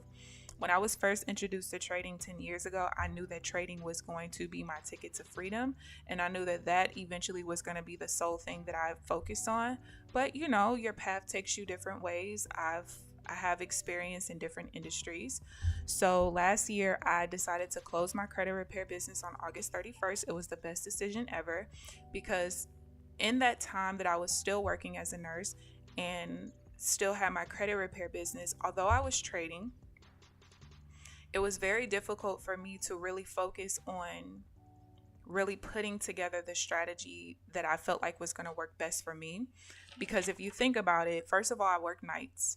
And working nights 2 days a week, that means that I'm asleep most of the day, and then I have to be up all night, and then as soon as I get home, I'm on the charts. And I told you guys earlier that I was trading until 2 p.m.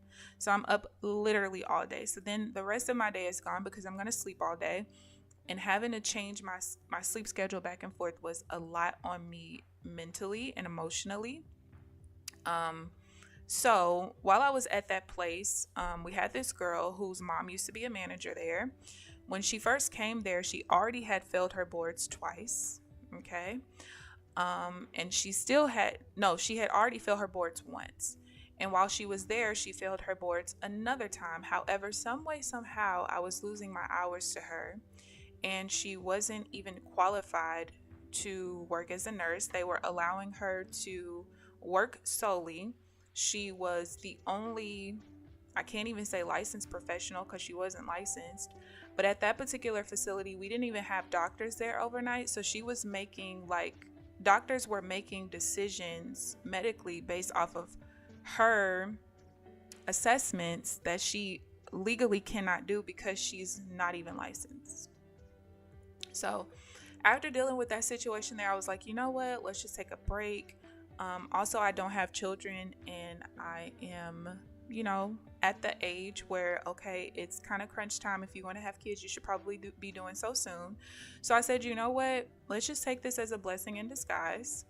Let's take this time to just focus on trading, number one, and really just take a break from corporate America. I've been working since I was 15, and I've worked in, like I said, many different industries that are kind of taxing on your mental, right? So I decided that would be my break from everything. And because I've been debt free for 6 years, I was able to save up a lot of money. And I'm not even close to running out of money, even at this time. So I still have my credit repair business until I shut that down last year. And the reason why I shut it down is because it's not that great of a business idea to me, even with people who are successful, like financially, from credit repair. When you think about it, you have a business. I just said this the other day. You have a business where your customer base are people who did not pay their other creditors, and you're still expecting them to pay you. That's a little insane.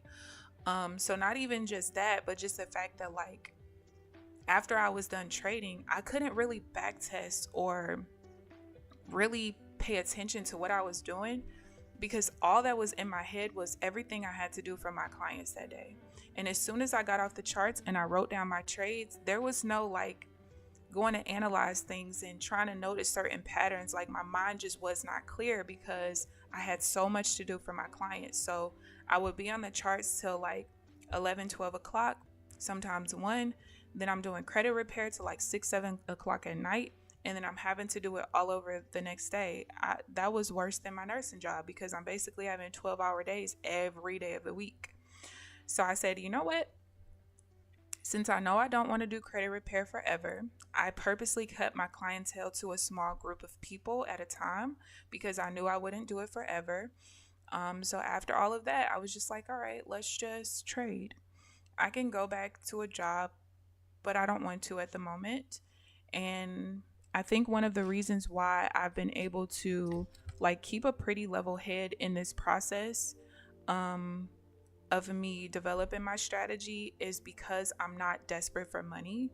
Because, when you don't have a great job or career that you can go back to, and you're starting to run out of money because you're depleting your savings, you start making really bad decisions when it comes to trading, and your mental can be cloudy. And we all know that when it comes to trading, psychology is everything, right? One thing you have not, even in the 3 months that I've been on YouTube so far, you've never seen me go on tilt. You've never seen any of that. Any trades that I took that I wasn't supposed to be in is because I just genuinely forgot my rules or looked at my cheat sheet wrong. That's it. Or I just don't have the strategy together yet, which we're getting there.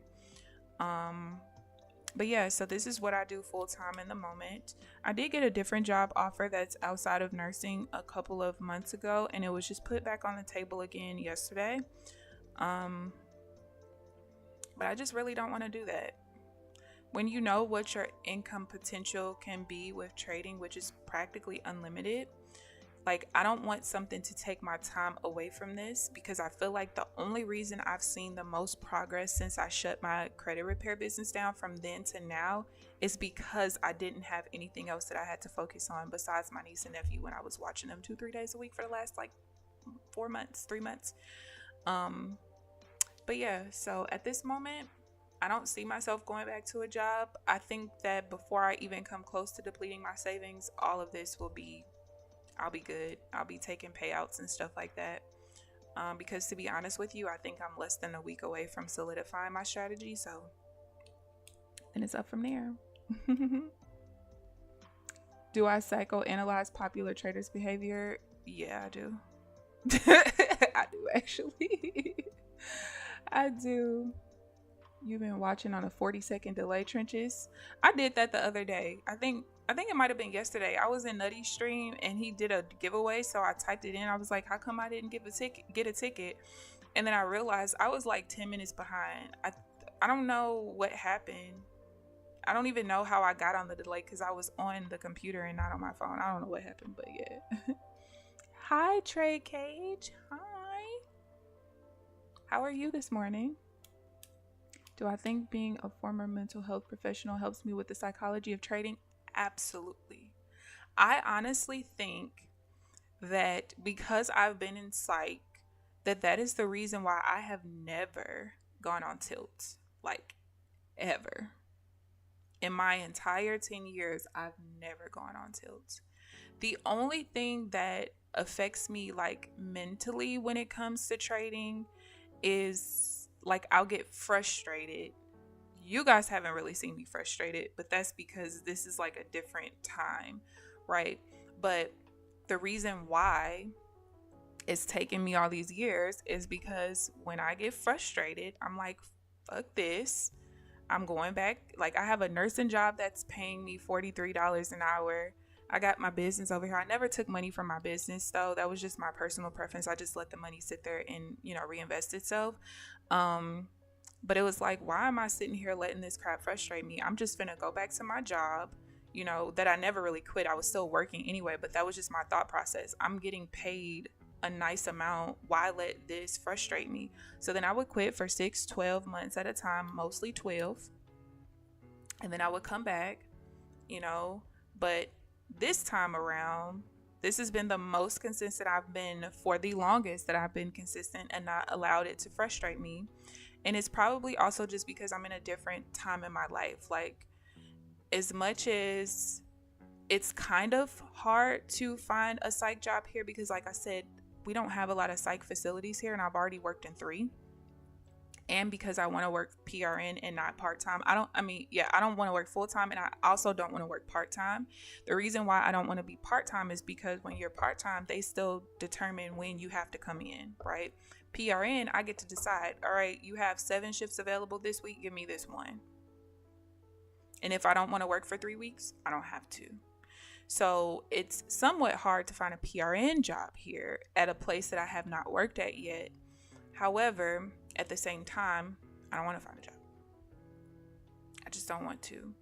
But I definitely think that it really helps me. Honestly, I think everybody, not even just in high school, but also in college, I feel like no matter what your career ends up being, I think everybody should have to take a certain level of psychology classes.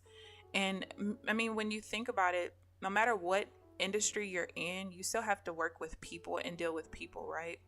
There's a lot that does not really get to me because I just understand that, number one, people are crazy. And I don't even mean that like in from an unprofessional standpoint, because there are literal people out here who are psychotic. I don't mean those people. I just mean like people are crazy. But I have a lot more grace, I think, for people because I understand that like you really don't know what people are dealing with. And people have different traumas. People have different experiences that makes them, do some of the things that they do. And that's also one of the reasons why, like, when I'm consuming content, whether it's on YouTube, Instagram, Facebook, whatever, one thing I don't ever do is troll people. I don't ever leave negative comments, ever. I don't care how crazy a video is, I don't leave negative comments. And it's because at the end of the day, you never know what the person whose content you're consuming, you never know what they're going through outside of what you see, right? I'm going live 5 days a week, 5 mornings out of the week, but you're only consuming 12 and a half hours of my life. You have no idea what I'm dealing with on the back end. If I'm dealing with anything on the back end, you don't know anything, right? So I could be on edge. I could be, dealing with whatever, and your one negative comment can send me over the edge, and I could be off this earth, or I could send somebody else off this earth. You know what I'm saying? Like, you just never know what people are going through.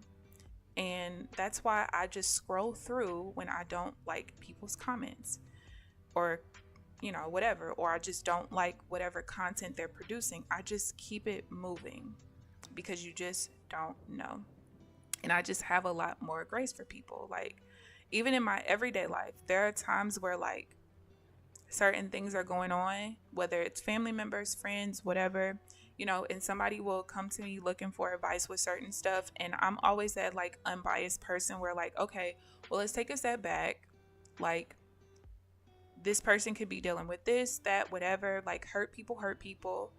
And you just never know. So sometimes you just have to take a step back, give stuff time, because time usually reveals that whatever situation you dealing with somebody, like over time you're gonna realize it probably had nothing to do with you at all, and it had to do with something else outside of whatever situation it is.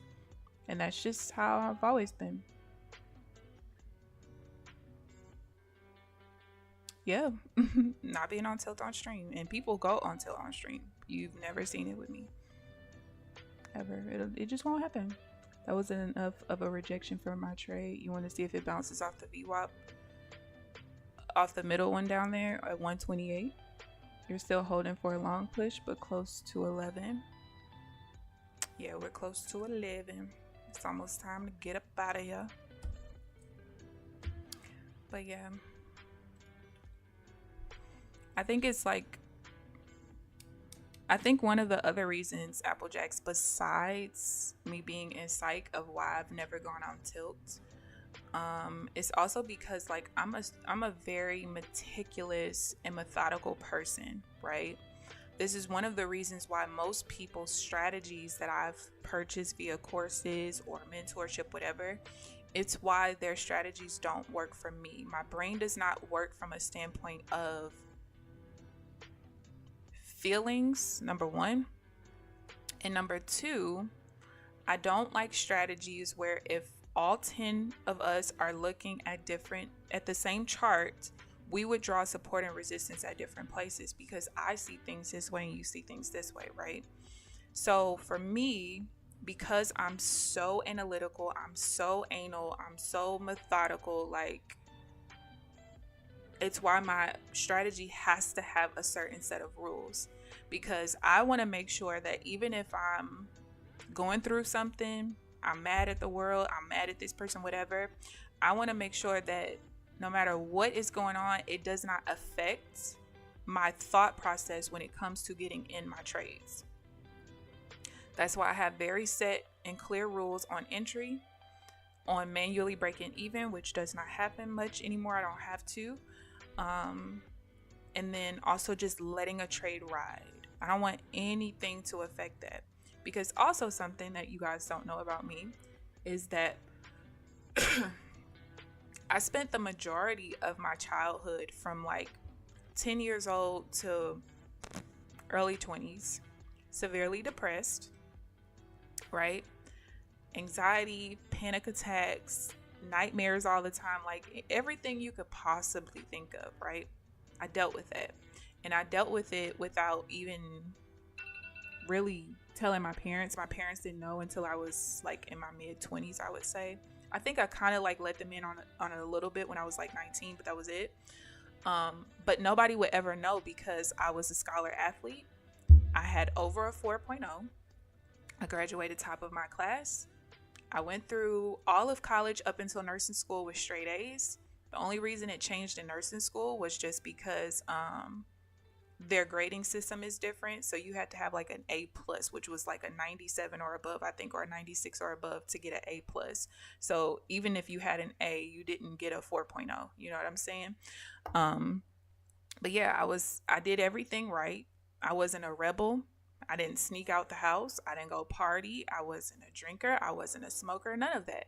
So it's easy to be a high functioning when you're depressed, because you still are pushing through and not allowing people to see certain things, right?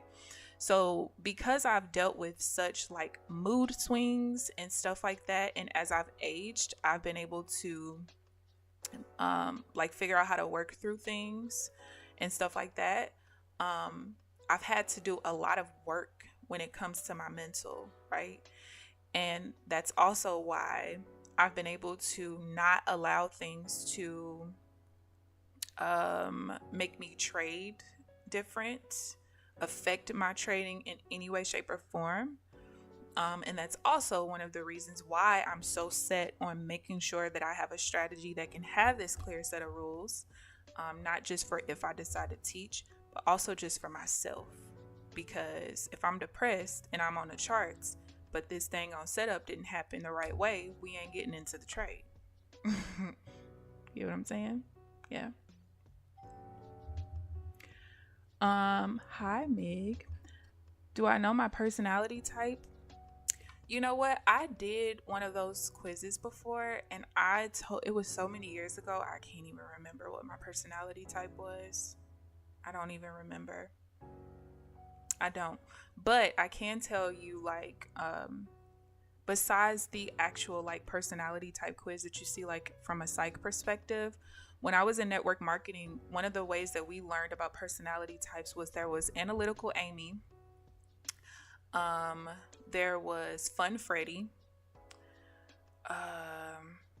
Damn it, what was there was like one that kind of like, dang, I forgot. Analytical Amy, Fun Freddy. I forget the other two. But I'm never Fun Freddy. I'm just not that person. Like, I don't care about partying and having fun. Like, my level of fun is not partying. My level of fun is like playing my video games or just hanging out with family or whatever. Like, that's just not me. I was always a mixture though between analytical Amy and there was another one. And basically with those personality types, like, you're very cut and dry, straight to the point. I don't like small talk. I also don't see things as like roses and through rose-colored glasses. Like, it's black and white. There's really no gray area.